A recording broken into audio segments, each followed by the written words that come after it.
The elevator doors of Voss Tower opened at exactly 7:43 a.m. and nobody looked up. That was fine. Eli never expected anyone to look up. He was a document courier, invisible by design, invisible by habit. He wore a gray hoodie 2 sizes too large, carried a battered leather satchel across his chest, and kept his eyes on the floor because looking up in a building like this meant accidentally making eye contact with someone who earned more in an hour than Eli made in a year. Voss Tower was the kind of place that made you feel your poverty in your bones. The lobby alone had 3 functioning waterfalls built into the marble walls and a reception desk carved from a single piece of onyx. It smelled like cedar, money, and the suffocating layered pheromones of every alpha who had ever walked through its doors believing they owned the world. Most of them did. Eli adjusted his satchel, pulled out his delivery manifest, and scanned the list. 42nd floor, legal department, signature required. He moved toward the public elevators, keeping to the left side of the lobby where the foot traffic was thinner. He had learned the geometry of this building over 18 months of weekly deliveries. He knew which elevator banks were slower, which security guard would wave him through without demanding his ID twice, and which marble column to stand behind when the executive crowd surged out of the private dining room at noon. He knew everything about this building except what happened on the 58th floor, which had no directory listing, no button in any public elevator panel, and was accessed exclusively through a private glass lift that required a biometric scan and a keycard that cost more than Eli's car. He had never thought about the 58th floor until the man fell out of it, not literally, but close enough. The private glass elevator opened with a soft chime somewhere behind Eli, and a man walked out of it like he was walking out of a collapsing building. He was tall, extraordinarily so, dressed in a charcoal suit that probably had its own name and provenance, but the jacket was hanging off one shoulder, the top 2 buttons of his shirt were open, and his dark hair, which Eli assumed was usually architecturally perfect, was destroyed. His jaw was clenched so tight a muscle ticked visibly beneath his cheekbone. His eyes were the color of deep water in winter, dark gray and completely hollow, and they were fixed straight ahead on absolutely nothing. He was walking fast, too fast for the crowded lobby, too fast for the polished floor, too fast for the catering staff who were rolling a heavy trolley out of the banquet corridor directly into his path. Eli moved before he thought about it. He stepped sideways, grabbed the trolley handle with both hands, jerked it hard to the right, and planted his feet. The trolley screeched against the marble and stopped. The catering attendant yelped. A dozen champagne flutes rattled violently, but stayed upright. The tall man stopped walking.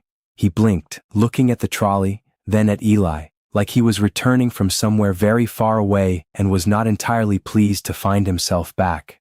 "You were going to walk straight into it," Eli said. He did not know why he was explaining himself. He just filled the silence because the silence felt dangerous. The man looked at him. Really looked, in a way that most people in this building never did with someone wearing a gray hoodie and a courier satchel. His gaze moved over Eli's face with a slow, deliberate focus that felt like being read, like being taken apart, word by word. "I know," the man said. His voice was low, rough at the edges, like something usually precise that had been used too hard today. "I saw it." Eli frowned. "You walked toward it anyway." "Yes." Eli stared at him. "That's insane." Something moved behind the man's hollow eyes. Not quite a smile, more like the distant memory of one. "Probably," he said quietly. The catering attendant was staring at both of them with wide, nervous eyes. Eli released the trolley handle, stepping back and pulling his satchel strap straight. The man was still watching him with that unsettling, unblinking attention. "Are you all right?" Eli asked, because he could not help it, because the man looked like a cathedral that had just lost its last pillar and was deciding in real time whether to stand or fall. The man opened his mouth, closed it. He looked away for the first time, his gaze going to the waterfall built into the marble wall beside them. The water ran in a perfectly silent, perfectly controlled sheet of glass-smooth current. "No," the man said. Just that. Flat and honest and entirely unguarded, which felt wildly out of place coming from someone who looked like he had been engineered specifically to never be unguarded. Eli should have said something polite. He should have nodded, adjusted his satchel, and walked to his elevator.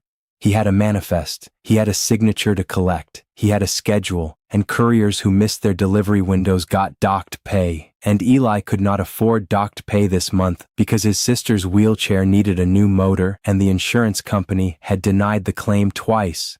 He should have walked away. "There's a coffee cart," Eli said instead, "on the north side of the lobby, behind the second waterfall. The woman who runs it makes an Americano that tastes like she personally argued with every coffee bean before she ground it. It's the best coffee in the building, probably the best coffee in a 6-block radius. And nobody from the executive floors ever goes there because it doesn't have a logo and the cups are paper." The man turned back to look at him. The hollowness in his eyes had shifted slightly. Something was stirring underneath it. "Why are you telling me this?" he asked. Eli picked up his manifest. "Because you look like you need something real," he said simply, "and I need to deliver these files before 9, so you're going to have to find it without me." He tucked the papers under his arm. "The cart is behind the waterfall. Tell her you want it dark. She'll know what to do." He walked to the elevator and pressed the button and did not look back. He almost made it. "What's your name?" the man called across the lobby. Several heads turned. Eli felt the weight of the stairs like physical pressure. He looked over his shoulder. "Eli," he said. "Roman Voss," the man said, like a confession, like an apology, like something he hadn't said out loud in a very long time and wasn't sure he remembered how. Eli's hand tightened on his satchel strap. Roman Voss, the Roman Voss. The man who had built this tower from a single failing textile company he'd inherited at 22 and turned into a global empire through 12 years of what industry journalists called terrifying, almost inhuman focus. The man whose face appeared on the covers of magazines that Eli saw on newsstands but never bought. The man who had not been photographed smiling in 4 years. The elevator doors opened. Eli stepped inside. He stared at the brushed steel doors as they slid shut and tried to remember how to breathe normally. He failed completely. Eli did not think about Roman Voss for the rest of Monday. He thought about him all of Tuesday. By Wednesday morning, standing in front of his bathroom mirror brushing his teeth, Eli accepted the embarrassing truth that he had replayed a 90-second lobby interaction approximately 400 times in the past 48 hours and that this was a problem he needed to aggressively ignore. He ignored it all the way to Voss Tower, where he had a standard Wednesday delivery, 3 sealed legal envelopes for the 31st floor contracts team. He ignored it through the lobby security check and through the elevator ride and through the signature collection process, which took 11 minutes because the paralegal he needed was in a meeting and her assistant could not authorize the receipt. He was walking back through the lobby toward the exit, manifest clipped shut, job done, when he heard his name. Not called across a crowded room this time, said quietly, almost carefully, "Eli." He turned around. Roman Voss was standing beside the second waterfall, holding a paper cup. He was dressed differently today. Still a suit, still immaculate, but the jacket fit properly, and the shirt was buttoned correctly, and his hair was controlled. He looked the way Eli imagined he was supposed to look, polished, composed, extraordinary, but his eyes were the same as Monday. Dark water, something moving underneath the surface that the surface was working very hard to hide. Eli walked over because walking away would have required a level of self-preservation instinct that he apparently did not possess. "You found the cart," Eli said. "Yesterday and today," Roman said. He looked at the cup. "You were right about the coffee." He paused. "You were right about needing something real." Eli stood there in his gray hoodie with his battered satchel and his completed manifest and said nothing because he did not know what to do with Roman Voss saying something that honest in that quiet a voice. "I owe you an explanation," Roman said. "You don't owe me anything," Eli said immediately. "I was going to walk into that trolley on purpose," Roman said. He did not say it dramatically. He said it the way people said things they had been carrying alone for too long and had finally decided to simply set down because the weight had become impossible.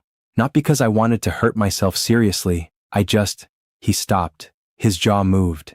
"I needed something to interrupt it, the loop in my head.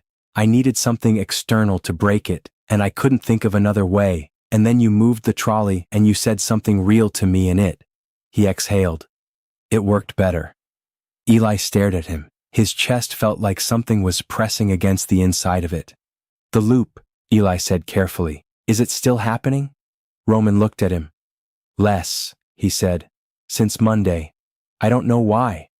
Eli thought about his sister, Maya, who had bad weeks where the loop in her head told her the wheelchair was permanent proof that she was a burden, and how the only thing that ever broke it was Eli sitting on the floor beside her chair and talking to her about completely ordinary things for hours until her nervous system remembered that ordinary was still available to her.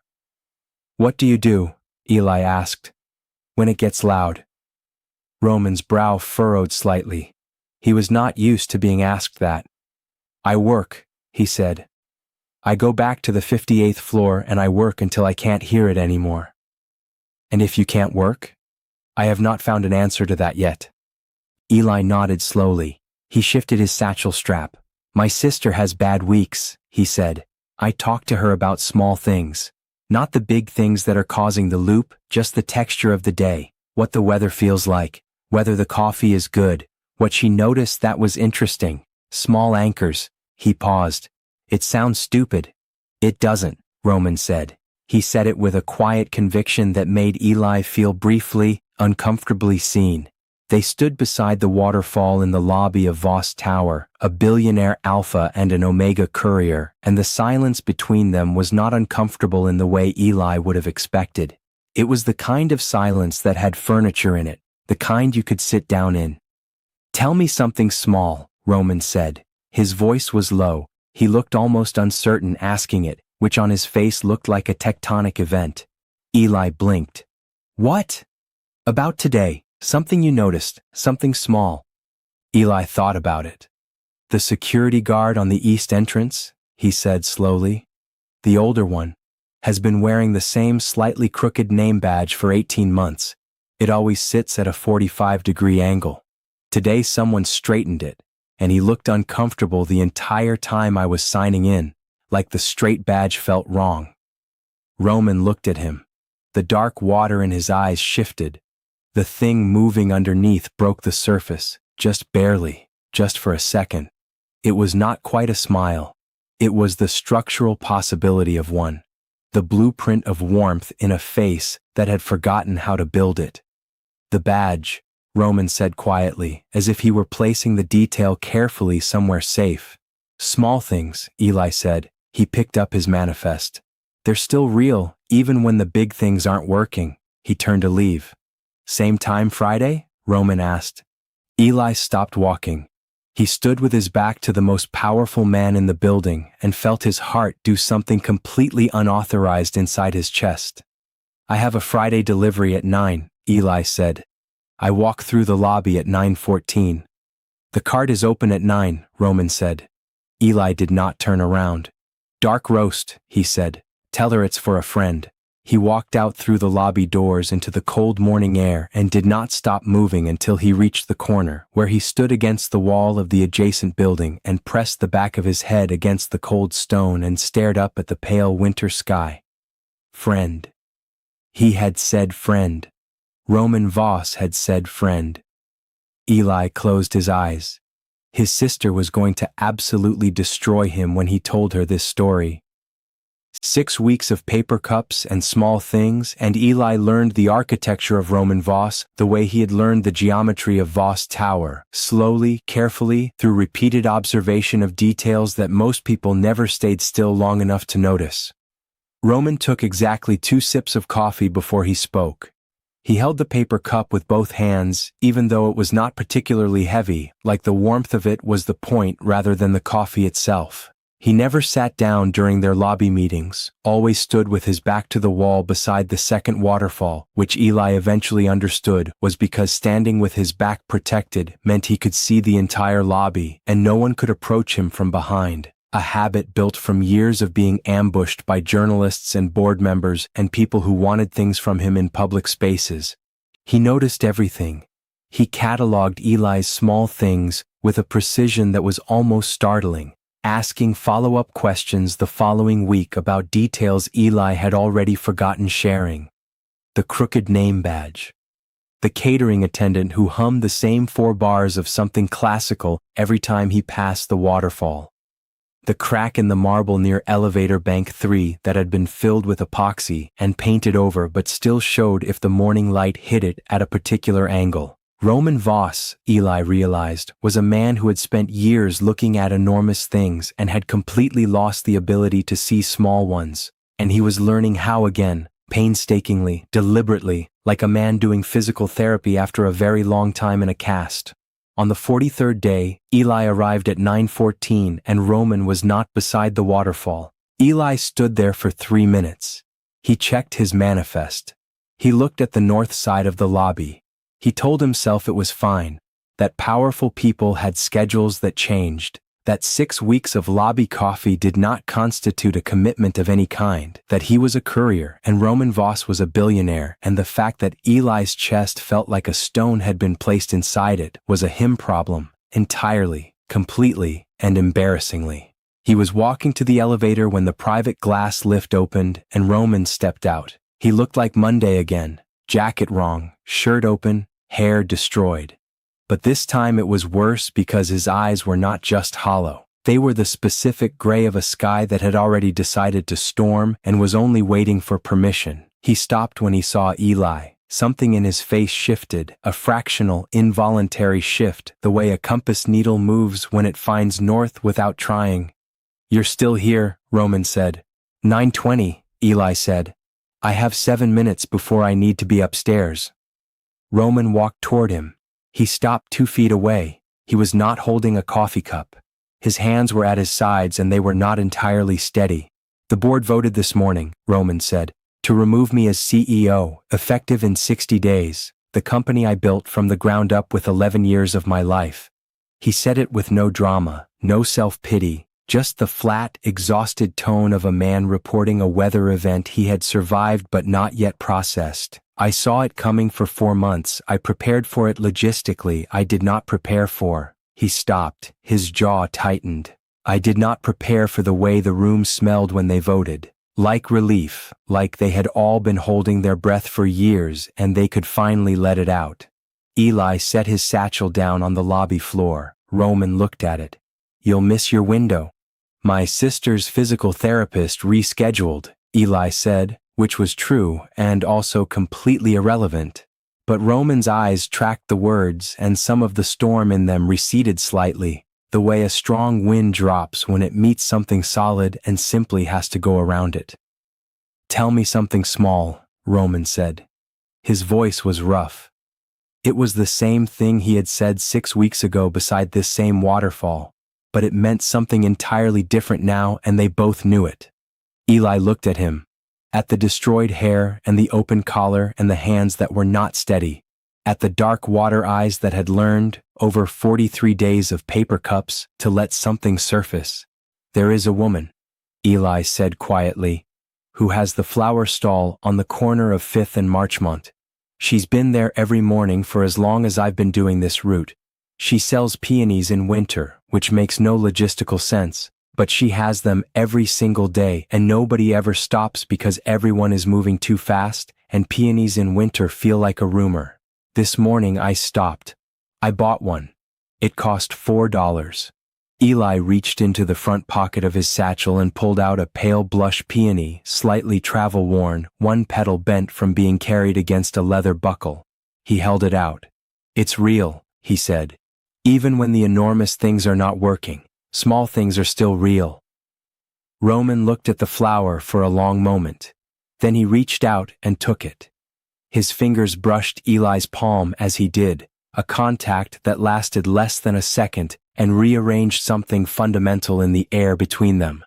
"I don't know who I am," Roman said, "if I'm not the CEO of this company." "I know," Eli said gently. "You're going to have to find out. That's terrifying. It's also the only true thing you have available to you right now." Roman looked at him. The storm in his eyes had not cleared, but it had shifted. It was moving, which was different from being stuck. "Stay," Roman said. "Not for the delivery, just." He looked at the peony in his hand. Stay for a while. Eli picked up his satchel. He pulled out his phone and sent his supervisor a message that said family emergency, which was a lie he decided to make true by choosing, in this moment, that this counted. He put his phone away. Tell her the dark roast is for two, Eli said. They walked together toward the second waterfall, a billionaire who had just lost his empire, and an Omega courier who had found him before he walked into the trolley. And outside the tower, the city moved at its enormous, indifferent pace, and inside, in the small, quiet space beside the running water, two people were learning that the most real things are almost always the ones that cost $4 and arrive slightly travel-worn and mean everything precisely because they are small. Roman Voss learned to smile again on a Wednesday in January beside a paper cup of coffee that tasted like someone had argued personally with every bean. Eli was there when it happened. He had been there all along.